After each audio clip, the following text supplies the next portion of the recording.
Next 121 question. What is rain? Rain అంటే ఏంటి? Rain అంటే ఏంటి?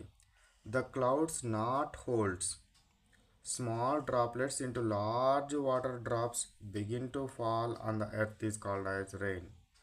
ఇక్కడ మనకు this is the water cloud.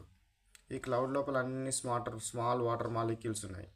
Small water molecules ఉన్నప్పుడు ఓకే, కానీ whenever they are what comes near to each other they converted into big massive water molecules part. ఒక పెద్ద మాలిక్యూల్ లాగా మారిపోతుంది. అప్పుడు ఇది హోల్డ్ చేయలేదు కాబట్టి it is what drag towards the earth in the form of rain.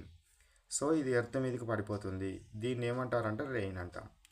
క్లౌడ్స్లో ఉన్న small water molecules అన్నీ ఒక దగ్గరగా వచ్చి ఒక బిగ్ మాలిక్యూల్గా ఫామ్ కాగానే అవేమైతాయి, దీన్ని బిగ్ను హోల్డ్ చేయలేదు, ఇది తను ఉంచుకోలేదు అక్కడ. కాబట్టి ఏమవుతుంది, ఎర్త్ తోటి అట్రాక్ట్ అయ్యి కింద పడిపోతుంది.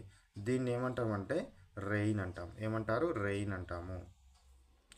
Next what is hails? Hails అంటే ఏంటివి? The frozen rain are grains of rain falling from the clouds is called as hails is called as hails. Hails అంటే ఏంటివి? ఇక్కడ మనం క్లౌడ్ ఏదైతే ఉందో ఈ క్లౌడ్ లోపల వాటర్ మాలిక్యూల్స్ ఉన్నాయి కదా, ఒకటేసారి చల్లగా కనుక దీని మీదకి కనుక గాలి కనుక వస్తే ఇవన్నీ ఏమవుతాయి, సడన్గా ఐస్ రకంగా మారిపోతాయి, ఐస్ పీసెస్గా మారిపోతాయి. ఈ ఐస్ పీసెస్ కూడా ఎర్త్ మీద పడతాయి. ఈ ఐస్ పీసెస్ ఎర్త్ మీద పడే ఐస్ పీసెస్ని ఏమంటారు? హెయిల్స్ అంటారు. రాళ్ళవాన అంటారు. ఏమంటారు? రాళ్ళవాన, హెయిల్స్ అని అనడం జరుగుతుంది. నెక్స్ట్ది వాట్ ఈజ్ బ్రీజ్? బ్రీజ్ అంటే ఏంటి? What is breeze? A light wind is called as breeze.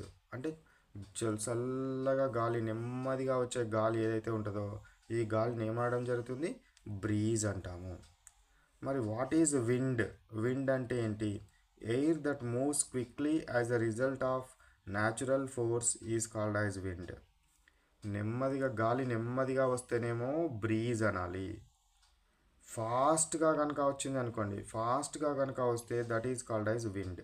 దాన్ని ఏమంటారు? విండ్ అనడం జరుగుతుంది. విండ్ అంటే ఏంటిదట? Air that moves quickly as a result of natural force. దాని మీద ఏదో రకమైన ఫోర్స్ పనిచేయడం వల్ల వేగంగా కనుక కదిలితే దాన్ని ఏమనాలి మనము? విండ్ అనాలి. నెమ్మదిగా కనుక వస్తే ఏమనాలి? బ్రీజ్ అనాలి.